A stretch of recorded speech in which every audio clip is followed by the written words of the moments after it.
প্রথমে শাসানি, তারপর হাতাহাতি থেকে কিল চর ঘুষি, এভাবেই রীতিমতো ধুমধুমার কাণ্ড বাঁধল বৈষ্ণবঘাটা মোড়ের পেট্রোল পাম্পে।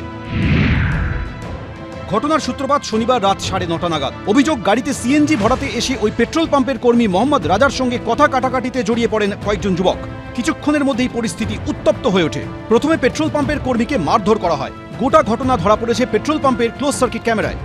এই যে পেট্রোল পাম্প, সেখানে কিন্তু শনিবার রাত 9:30 নাগাদ, যেমনটা এখানে সিসিটিভি ফুটেজ তাতে যেমনটা দেখা যাচ্ছে, ঠিক যেখানে আমি দাঁড়িয়ে আছি, এখানে বেশ কয়েকজন আসেন। প্রথমে এখানে গ্যাস ভরাতে আসেন, গাড়ি নিয়ে আসেন, এবং তারপর এই পাম্পের যে সমস্ত কর্মী তাদের সঙ্গে বাগবিতণ্ডায় জড়িয়ে পড়েন এবং নিমেষে একের পর এক বাইকে করে প্রায় 30 যুবক আসে, যারা এখানে এসে এই পেট্রোল পাম্পের যে সমস্ত কর্মীরা ছিলেন তাদের উপরে চড়াও হয়।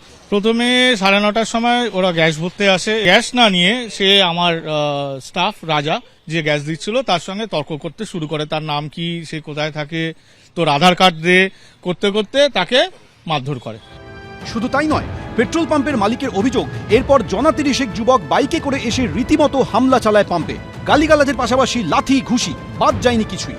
অভিযুক্তরা কলকাতা পুরসভার 110 নম্বর ওয়ার্ডের বাসিন্দা বলে দাবি করেছেন পেট্রোল পাম্পের মালিক। ঘটনায় নেতাজিনগর থানায় অভিযোগ দায়ের করা হয়েছে। ওদেরকে বোঝানোর জন্য দুজনকে নিয়ে অফিসে বসেছিলাম।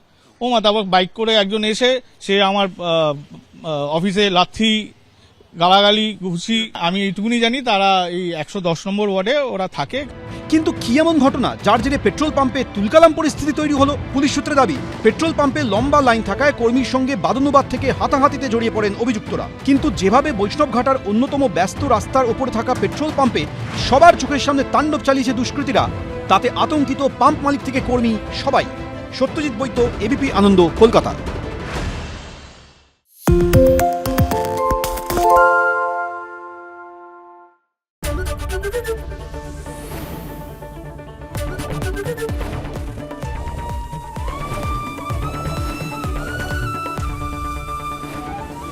এবিপি আনন্দ, এগিয়ে থাকে, এগিয়ে রাখে।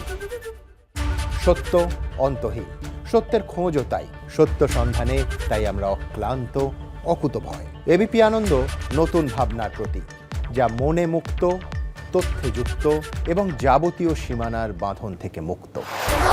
সীমা না শব্দটির মধ্যে লুকিয়ে আছে মানা শব্দটি, যেন চোখ রাঙানি এক অদৃশ্য বেড়াজাল, যা আটকে রাখে আমাদের এক ছোট্ট গণ্ডির মধ্যে। একমাত্র সঠিক খবরই গড়ে তুলবে এক মুক্ত সমাজ। সেই জগৎ গড়ার লক্ষ্যে কোনো সীমানার ঠুকুটি আমরা মানব না। এবিপি আনন্দ, এগিয়ে থাকে, এগিয়ে রাখে।